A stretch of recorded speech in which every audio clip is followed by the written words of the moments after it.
It's the end of 2024 and time to think back on the many great games that came out this year. We've each got our favourites, and while it's impossible to say any one game is the best of the year, we're about to do exactly that because that's how these things work. So watch on to see which games Jane, Mike, Ellen and myself chose as our top title this year, and let us know your personal pick for GOTY in the comments. Hi folks, my game of the year is Satisfactory. What? Yeah! In a Dragon Age year?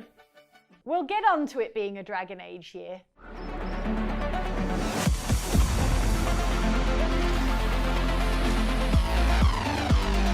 My game of the year is Satisfactory. It is a first-person game where you play a sort of engineer-explorer type dropped onto an unexplored alien world by a morally ambiguous aperture science-like corporation. Congratulations, you are the third in your region to survive planetfall. And you have to harvest and craft and build and make a factory. This is like your dream scenario. I can see why you like this game. Basically exploit the hell out of this like untouched natural alien world. GOTY! GOTY!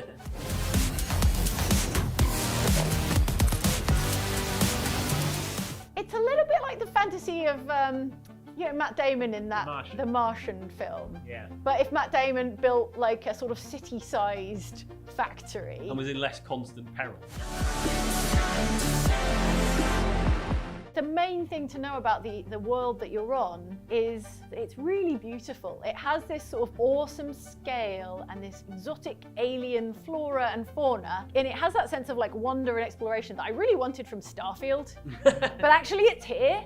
And you're on your own, you're striking out, you're looking for resources, you're looking for something to mine, you're looking for like new creatures to research. You start with a sort of few buildings, like a workshop bench and a box to store your stuff in, and it's very cute, and you're sort of, a pioneer. Animal Crossing, that sounds.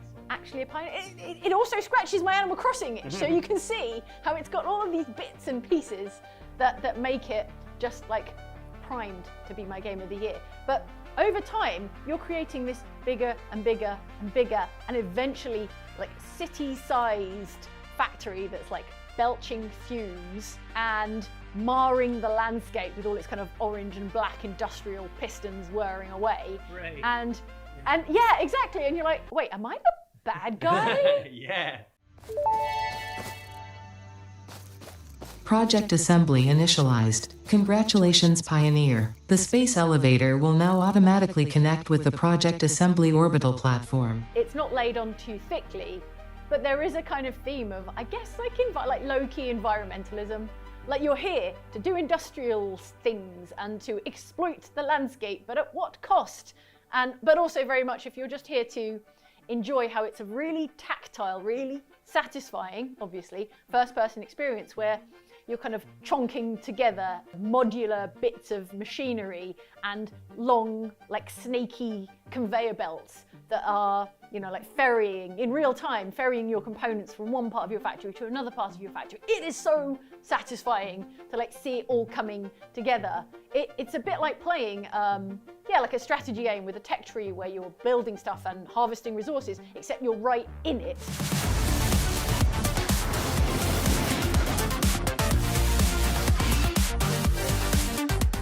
And the first time you have to like tase an alien like herbivore to death, you're like, oh, I don't feel good about that. And eventually you're just like, tase, tase, tase, make a bigger gun, kill, kill, kill, make a bigger factory.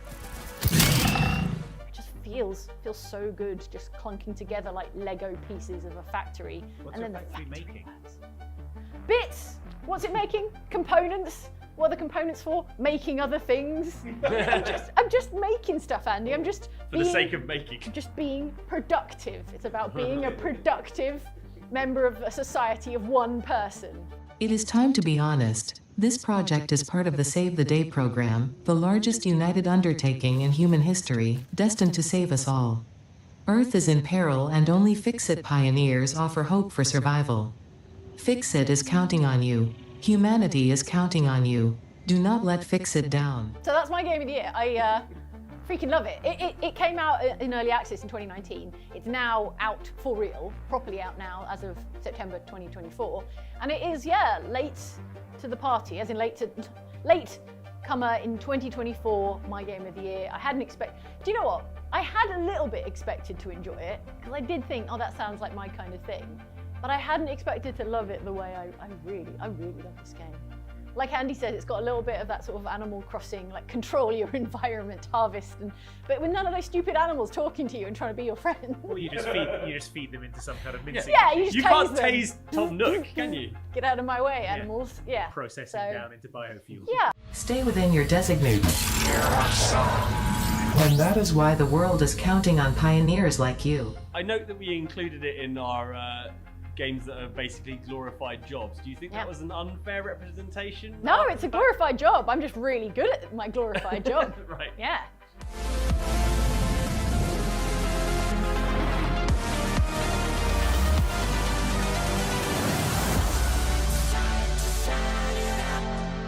My honourable mention, let's talk about the Dragon Age of it all. Okay. I love Go. Dragon Age. I love Dragon Age the Veilguard. I wouldn't be talking about it now if I didn't love it. I would be talking about a different game. I love it. I'm not in love with it. I believe in all of us.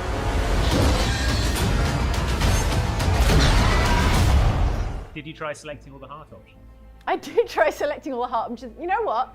I'm having a wonderful time with Dragon Age the Veilguard. No shade, I think it is excellent. I haven't connected with it the way I've connected with previous Dragon Age games. Is it because you got rejected by the person you fancy? No, Mike, not everything is about getting off with the most fanciable This character. is a BioWare game we're talking about. First kisses? It's been a while. I might need a refresher. I don't want to talk about the things that where I think it has shortcomings, because I want to celebrate it, because I'm mentioning it as my honourable mention. I think it is a beautiful, charming, expansive BioWare RPG. I love the characters and the world, the lore. It really takes big swings with expanding on the Dragon Age lore and the Dragon Age world and the Solus and the Varric of it all. Love that stuff. Two ancient elven gods. They were horrific tyrants. The worst is still coming. Unless we stop them. I keep wanting to talk about the little tweaks, the little changes I think it would benefit from, but that's not why we're here. We're here to talk about why I love it. I love the gentleman necromancer. He's great. Talking about romance, surprise hit out of left field. Gentleman necromancer. He's a professor of dead people. Oh. Professor Emmerich Volkaren of the Morn Watch. Hello, Professor. Mike says I've got to say why it's not my game of the year. And I found it a bit needy. It really wants you to have a good time. It is trying so hard to give you a good time. And part of me is just perverse enough to be like, bit keen, aren't you, Dragon Age? Right.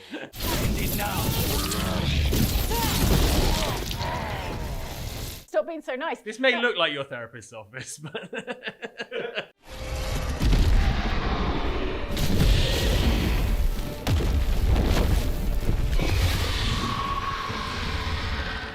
The way Dragon Age, the Veilguard, simplifies and streamlines, I feel like those are all really smart choices that will work for a lot of people. And I'm not saying I'm special, I'm just saying I kind of liked the less streamlined and the less accessible version, where it is a little bit eccentric or a little bit inaccessible or a little bit clunky.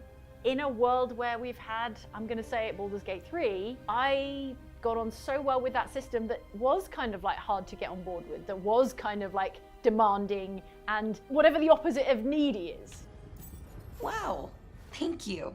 What I suspect is going to happen is that I'm going to keep playing Dragon Age, the Veilguard, and love it more and more as I go, because I remember that was the arc when I played Dragon Age Inquisition. The deeper I got, the more I played, the more it hooked me. So I'm a fair ways into Veilguard, which I understand is an enormous game. I think the longer I spend with it, the more I'm going to love it. I'm just not quite there yet. So in retrospect, maybe I'll love it as much as Satisfactory, to be honest. Maybe it'll be your game of next year. Maybe it'll be my game of next year. Maybe when I get to smooch someone, it'll go from here. to hit. Now we get to what the problem is. There we go. If you do it with that necromancer, you know the skeleton's going to be watching. The skeleton can watch. Oh my god. You know I can't turn down spending more time with you. How lovely to hear you say so. Hey, it's me, Andy, and I'm here to tell you what the best game of this year was. Now, if you listen to these two, they'll say, oh, nothing came out this year. That's what they sound like. That's their voice. That is my Oh, there were no games this year. There were loads of games this year. It's been a great year for games with tons of good remakes, right? Silent Hill 2 was excellent. Luigi's Mansion 2, the remake of that. I've been playing a lot of that. It's great. Other great games. I've been working my way through Echoes of Wisdom recently, the new Zelda games. Brilliant. But in terms of my actual games of the year, my honourable mention this year goes to a little game called Balatro.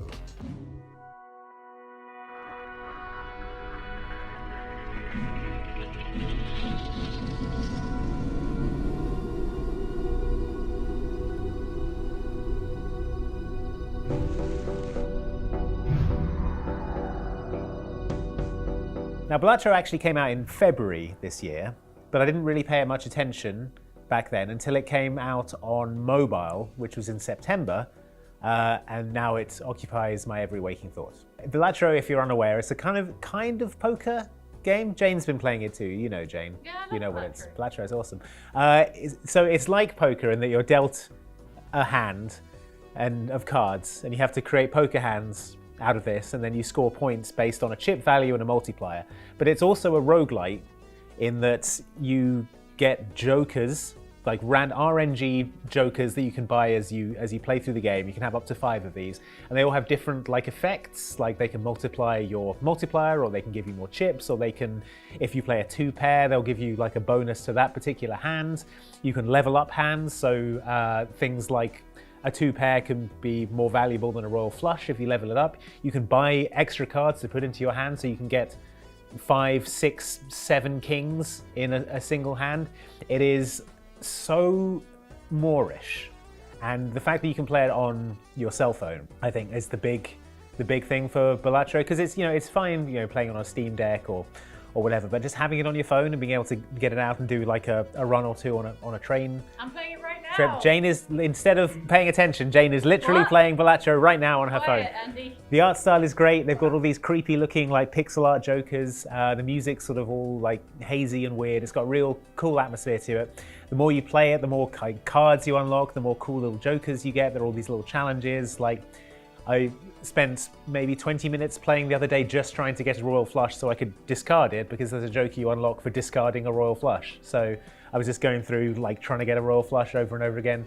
It's incredibly good. If you haven't tried it, Balatro on your phone, maybe after you finish seeing your family, because otherwise you'll get accused of not spending any time with them, because you will be playing Balatro on your phone. Balatro. Never underestimate a joker. My actual pick for Game of the Year, however, is a game that came out all the way back in January, and you might not even remember that this came out this year, but it did, and it is Like a Dragon Infinite Wealth, which may be the best RPG I've ever played. Whoa! Yeah, I know.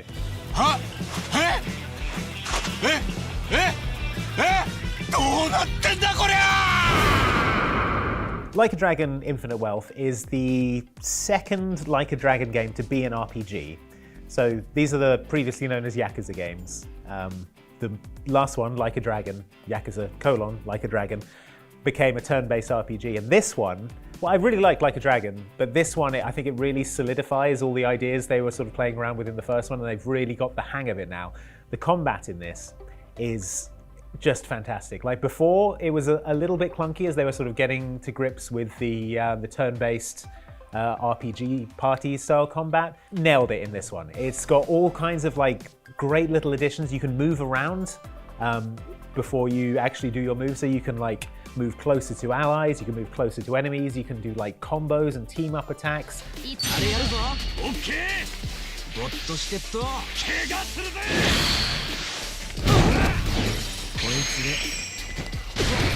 It's got all kinds of new jobs for your characters, which are the classes. There's Pyro Dancer, is a new class. You can be a cowboy in this one, doing all kind of like trick shooting attacks. One of them, you're like a surfer slash scuba diver.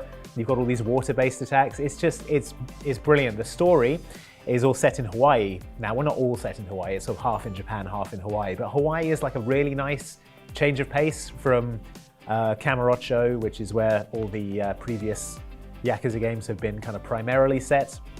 It's just really sunny and nice, and you can just go along the beaches, and like one mechanic in the game is you just sort of wave to people and they're like, hey, nice to see you, and they get added to your like little social network thing, and you get bonuses for like making a bunch of friends around town. This is really nice.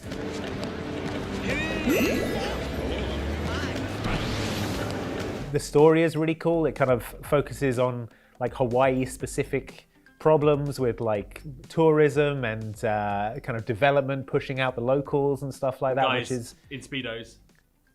People in Speedos. Hawaii specific problem. It's important. But you've got your main protagonist, Ichiban Kasuga, who was the guy from the last one, who is just, I think, one of the greatest video game protagonists ever. He's so enthusiastic about everything, and he's just so open and friendly and honest. And even though he's like an organized crime punching man, he's also like just a massive cinnamon roll with the sort of attitude of an excitable puppy, which is just, it works so well. Yahoo! かな? それ山で叫ぶやつじゃねえの? 山彦とか. But also you have Kiryu, who is the kind of legacy protagonist of these Yakuza games, in there as well. And he's got this really emotionally impactful story where, minor spoilers, it was in the trailer and stuff, but Kiryu, he has a terminal illness and he's sort of coming to terms with that. And he's got like a bucket list thing that you can do as a sort of side quest in addition to the main story, where you travel around all his old haunts in Kamurocho and you visit places that were significant to him throughout the history of the Yakuza games, and sort of make peace with things, and sort of go to see characters that Kiryu can't be in touch with anymore because it would put them in danger, but you sort of check in on them and make sure they're okay. And Kiryu's like, yes, I have made sure that their life will be good from now on. And it's really nice. And if you're a person who's played a bunch of Yakuza games in the past, it's really satisfying in terms of fan service as well, which I really appreciated.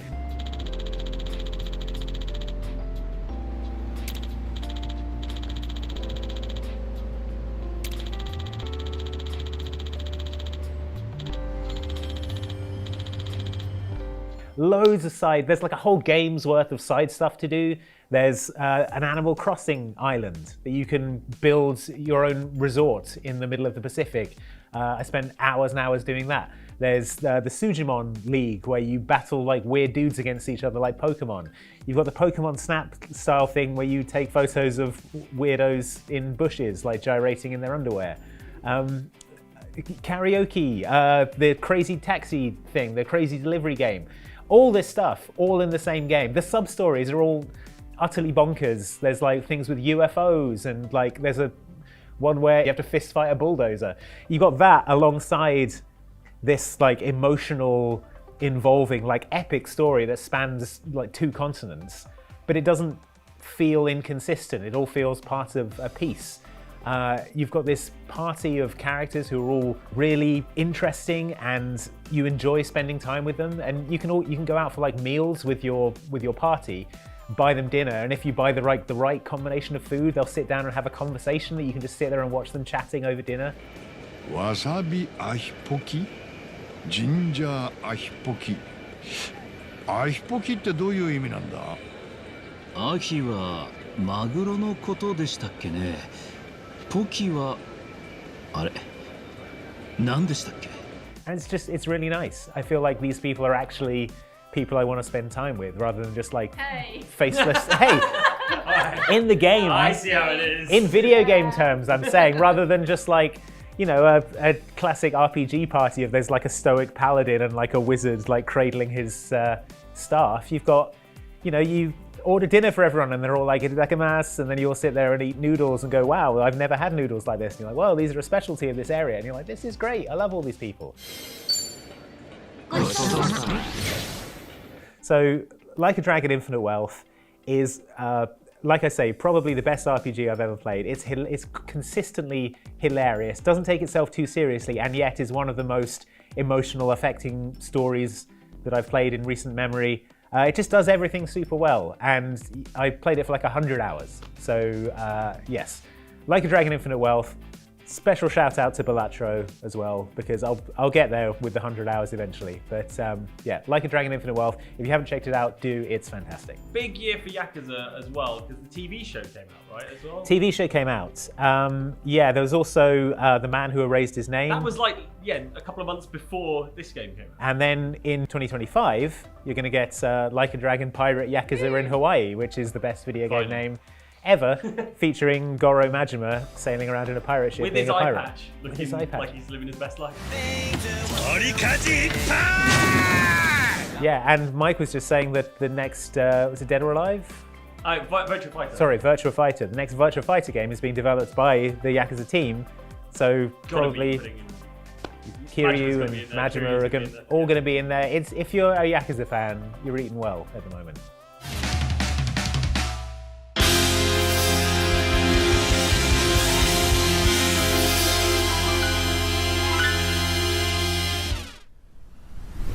Hello, Ellen wandered over from Outside Extra here, and I'm here to tell you that my game of the year is Astro Bot.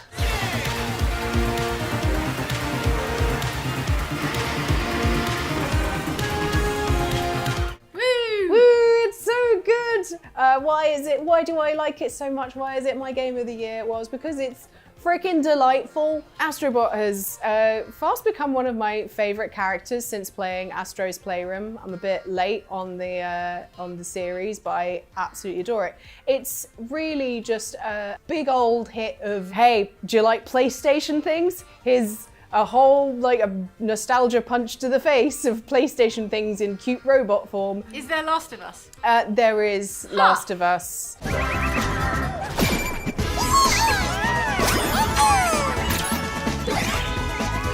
So in each of the levels, like, there's so many cute things about it. So first, Astro Bot himself is cute, but not only is there just him, there's a whole bunch of other little robots that you go around and collect, and they're all themed. There's even a little pyramid head.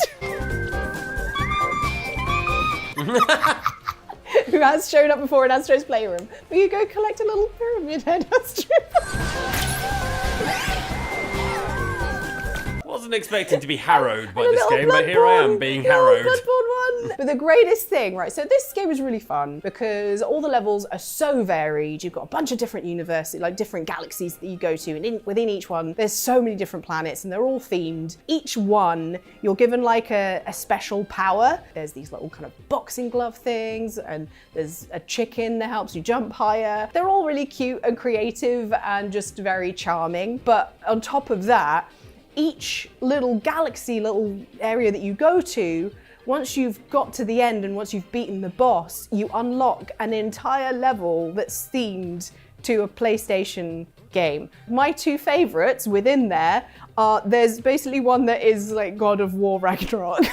So there's a whole level where you just, as a little Astro Bot Kratos, throw around the Leviathan axe. And then there's also a little Horizon Forbidden West Zero Dawn style one where you're a little Aloy bot with a bow and arrow. And like, you only have that thing for that level, but it's just wonderful and such a good homage to those games as well. There is, I believe, Ape Escape, the little ape ones, and you run around and you have to catch them with a net, and it's really cute. But it's just delightful. It plays really well. It's one of these games that's easy to learn, hard to master. I've not quite platinumed it because there are some, like, as well as the main levels, there's a bunch of like secret levels that you have to find within other levels, which then there's a whole other secret cosmos that you unlock. But then there's all these other things, like you're flying around a galaxy and then something like comet will go past and you'll have to chase it and break it up. And then that opens up a bunch of other little secret things, which is one of the Christmas challenges. Poor Andy had to go at one of those. And some of them are kind of like, okay, but there are some in the final galaxy that I've not quite finished.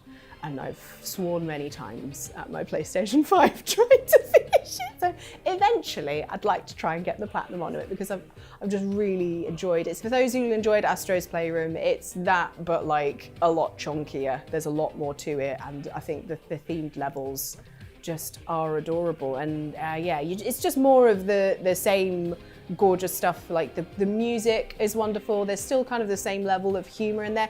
It's kind of been tweaked down a little bit. Like, it's not an overbearing number of puns, which was sort of the case. And this is your game of the year? Yeah. Look, I love a pun, but if everything is a pun, you lose the essence of what is fun about a pun, you know? You need that surprise. Or they're a little bit more subtle, you know? It's joyful.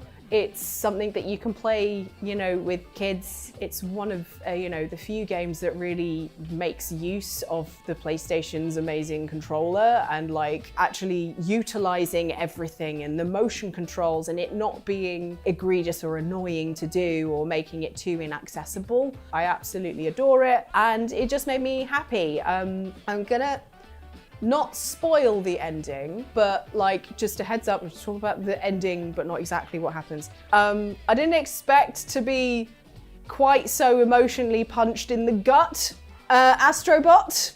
Okay, I'll just say that. Does Pyramid Head murder everyone? No, but Okay. there is a moment like where if you talk to other people who finished the game, everyone goes, yeah, I can't believe I did that.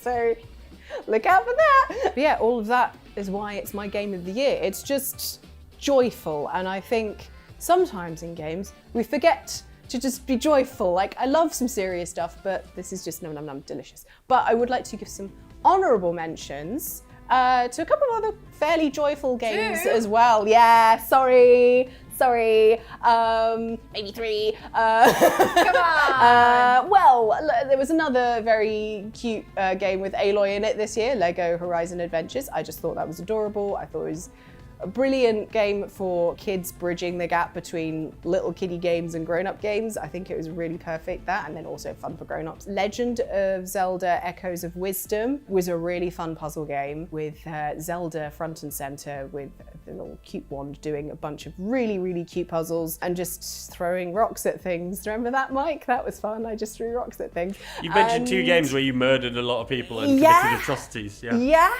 I didn't really like spawn anything other than a rock and pick it up and throw. And bludgeon it to death. My God. Another little just random thing, so soon on Outside Extra, I'm going to be talking about some games that we didn't fully get to cover on Outside Extra, which includes Astro Bot, so more Astro Bot there, but one of them was Flock, which is a really cute game where you fly around on a bird and you collect little flying animals and learn little calls to collect more animals in it. It's just Bug Snacks, but without the creepiness, you know? Vibes. No, it's really cute. I really enjoyed that. And it just meant that for days after playing it, in my head I was just going and all the little calls just in there forever. It was good year for games. Some fun things, but yeah. Astro Bot is the best. Well, howdy there. It's me, Mike, here to talk about my game of the year. But before that, I want to talk about my honourable mention. I had a bit of a think about this, my honourable mention. I thought about maybe putting Black Ops 6 in there, because I've been playing a lot of Black Ops 6, yeah. What, you some kind of jock? Feel that? They're about to break. Yeah, I'm a jock bro with a KD of like 2.0 or whatever. Sniper's dead. The only KD I know about is KD Lang. Actually, fine. I considered it, but I think the thing about Black Ops 6, and it is very good fun, and it's on Game Pass. If you have Game Pass, you should totally give it a go. Is it's sort of a refinement, right? Like Call of Duty multiplayer is extremely fun, and that's what I've been mainly playing. But it is really fun in the same way that all the really good Call of Duty multiplayers have been. So I don't think it's fair to put that one in. So I think for my honourable mention, I am going to choose the Marvel vs. Capcom collection.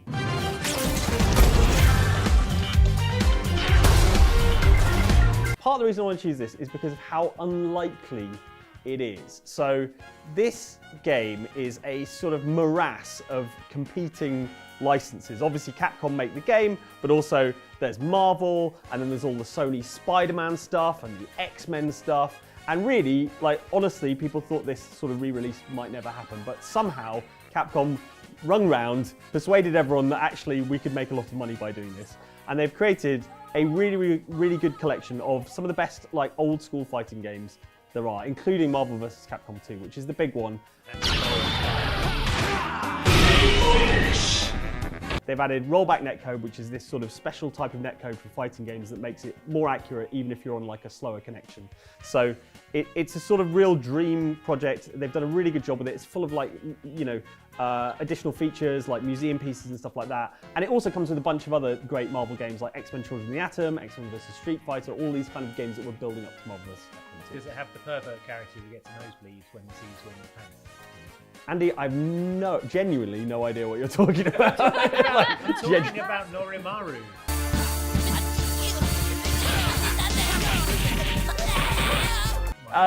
The popular character Norimaru. I believe Norimaru is in there, yeah.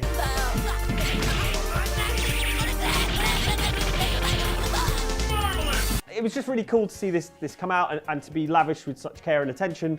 They're great fighting games. Funnily enough, I never really played these fighting games in period. Like, I didn't have a Dreamcast. I didn't have the PS2 version of Marvel vs. Capcom 2. Played a bit of Children of the Atom, but not loads. So as someone who's like quite a big Street Fighter fan and really likes Street Fighter, it was really fun to learn how these games work. They're very different sort of games. They've got, instead of like 3 punches and 3 kicks, they've got 2 punches, 2 kicks, and assist buttons basically. And the supers are really easy to pull off, so you can do some really flashy stuff.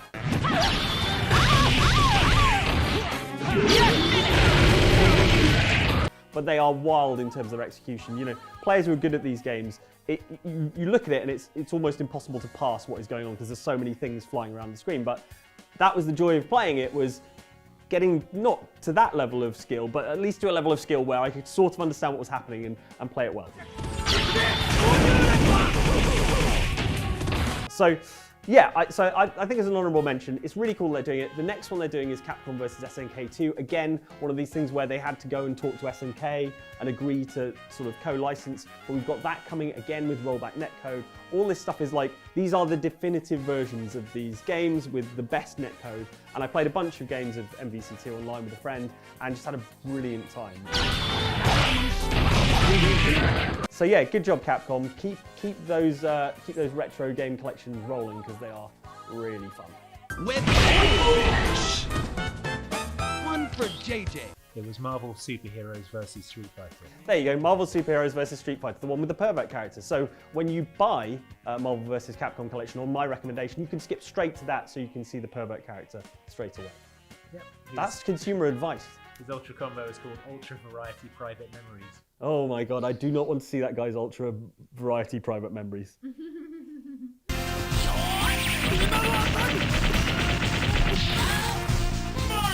But my game of the year is a game I wasn't necessarily expecting to like as much as I did. So there's a little bit of a peek behind the curtain. We occasionally do sponsored videos, right? And what tends to happen is that, you know, a company comes to us and says, hey, we've got this game, would you like to play it? And you know, we'll pay you to play it. And normally what happens is we play it for a couple of hours, we have a bit of fun, you know, as we are wont to do. And then normally we sort of park that game and we don't play it again. Anyway, we did a sponsored video a little earlier in the year for a game called Metaphor ReFantazio, which is by the people who made Persona. And we played some Persona games on the channel as well. But I've never been like super into Persona, not super interested in it. The kind of high school thing, like, high school sucks. Why do you want to go back to high school? It's all exams and like petty rivalries. Yeah, but this is high school where you're like an impossibly good-looking fashion model with loads of friends. Yeah, but Andy, I can be an impossibly good-looking fashion model in a rich fantasy world. Don't you have any street smarts? Come on, kid. And that is what Metaphor ReFantazio offers you. So it's in theory, a brand new game, but really it takes a lot from that kind of Persona It's fantasy format. Persona. And it's fantasy Persona. But I really I sort of fell in love with the world in a way that I didn't expect to. It's a really interesting storyline. It's got a lot of kind of sort of political elements. It's a kind of interestingly, weirdly, in this year, it's sort of one of the main thrusts of the story is this sort of election. They're electing a king rather than it just being a sort of divine right thing. But via the medium of, rather than ballot papers, it's sort of a giant rock with faces on it in the sky that grow bigger, depending on who's most popular. I hear thy voices ring out in clarion truth. Here and now witness the faces of those most desired to become king. Which I think we should institute as a method for democracy in our own country. Anyway, so it's got a really interesting world, a nice fantasy world. It reminded me a lot of one of the other games I could have chosen for this year, and if I'd spent more time playing it really, is Final Fantasy Rebirth. And what it reminded me of was that kind of feeling that I got with Final Fantasy VII, where you sort of enter into a world with its own sort of customs and politics, and it just felt fully formed in a way that a lot of games don't. A lot of games feel sort of surface level in the worlds that they create, but this one felt like really thought out. The year is 785.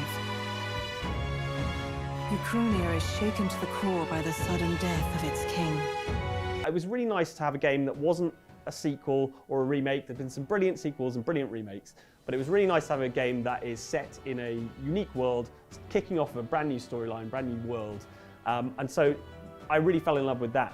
One of the things I was slightly worried about was that when we've played Persona games in the past, like I kind of, you know, much as I like rag on the high school stuff, it's like that's kind of the fun bit, really, the story and moving things along. And then you end up doing this stuff where you go into a sort of procedurally generated tower in the middle of the night and just kind of grind your way through combat and kind of push through. And what I like about that is the idea of risking pushing further into the thing. But what I didn't like was how boring and kind of the procedural generation thing really took it out, took me out of the experience, because you start seeing the same repeated sort of patterns and floor plans and things like that. With Metaphor Fantasio, they've got those similar sort of like dungeons, but they are handcrafted and there are bits of story in there and things like that. So it feels less like two separate experiences and more like a complete cohesive whole. Yes. The children! Got it. And then, you know, with that I was able to get more sort of into the combat, and the combat is very similar to Persona. There aren't personas, but there are these archetypes, so these big sort of amazing creatures that you turn into.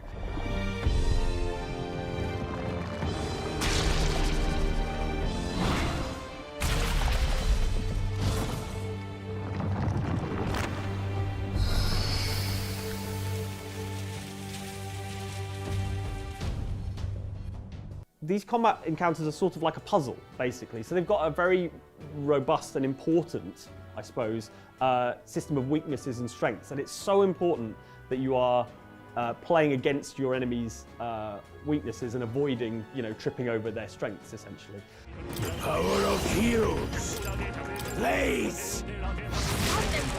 In the name of justice! Sharp as always, Grius. So that will depend on how which archetypes you choose and who you attempt to bring in. So to give a really cool example, again, it wasn't something I realised was a possibility in the game, but I was kind of pushing hard into this dungeon, and I was starting to run out of MP. I hadn't brought enough magic point giving items. So, and once you start running out of MP, you can't use your archetypes. You're kind of stuffed. But then I found out that one of the archetypes doesn't run on MP at all. It uses your health instead, and it's a kind of like brawler sort of archetype. I'll destroy you!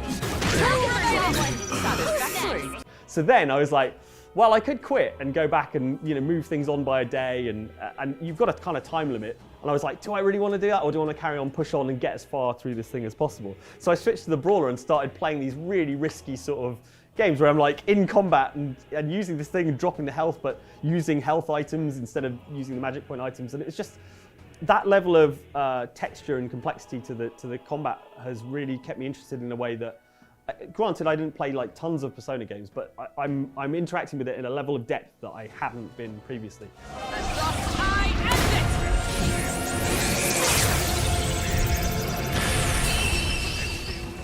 Plus, then there's just the fact that it looks gorgeous. It's full of fancy, anime lads and ladies doing their thing.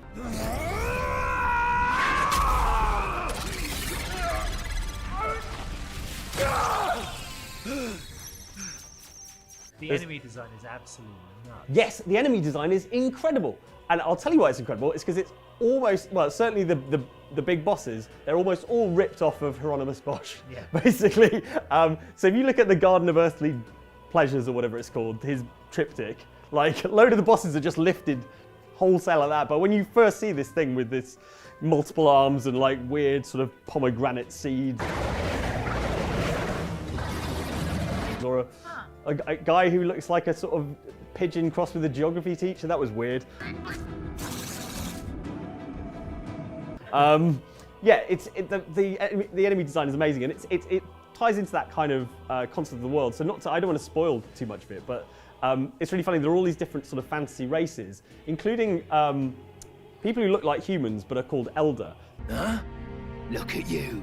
What have we got here? He's an Elder. So he is.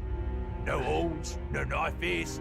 What they refer to as humans are these horrible monsters. So it's like, there's a human attacking, and it's this gigantic mutant sort of horrifying thing. Behold a human corpse. They are no mere rumor. They lurk and nest across the very land you call home. So there's really fun stuff that plays with, and there's more to this, but there's stuff that plays with like what humanity looks like in this world and what it in comparison to what it looks like in our world. So yeah, it's spectacular. It's extremely stylish. Let's go. Wind. Speaking as a not very stylish man, God, it's just achingly stylish the whole time. Like all the menus look amazing, the UI looks incredible, everyone's fabulously dressed. It's very, very cool. Fabulously dressed. Well, I've got a very ugly Star Wars Episode 1 jumper. But yeah, it's very cool. It's a cool game. And actually, one of the coolest things about it is that if you want to try it, there is a demo and it is massive. So you don't need to necessarily take my word for it. You can go and try it. The demo, I think, took me 5 hours to get through, but I was not doing loads of sort of side quests and other bits that I could have been doing. It's a monstrous demo, and you can carry your progress over into the main game. So if you play the demo and you decide you like it, it's not wasted time. And it's good that it's not wasted time because it's 5 freaking hours. Who let these blackguards into the palace?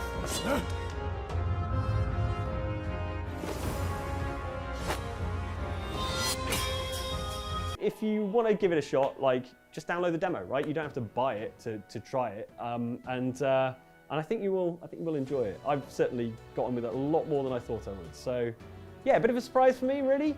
Definitely not necessarily my sort of genre, and I've never really been that bothered about the Persona games, but yeah, for some reason this one's really grabbed me, so yeah, enjoy.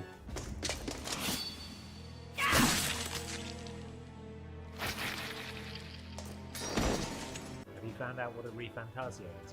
Not yet, but I'm working on it, Andy. The game's about 100 hours long, and I will confess, I've not finished it yet, because it's about 100 hours long. Presumably you have to Fantasio first. Yeah, and then you can re-Fantasio, obviously. Yeah, yeah. I think I'll be Fantasioing over Christmas probably, and then well, maybe re-Fantasioing in the new year. So I can't do it if you're watching though. So get out of here.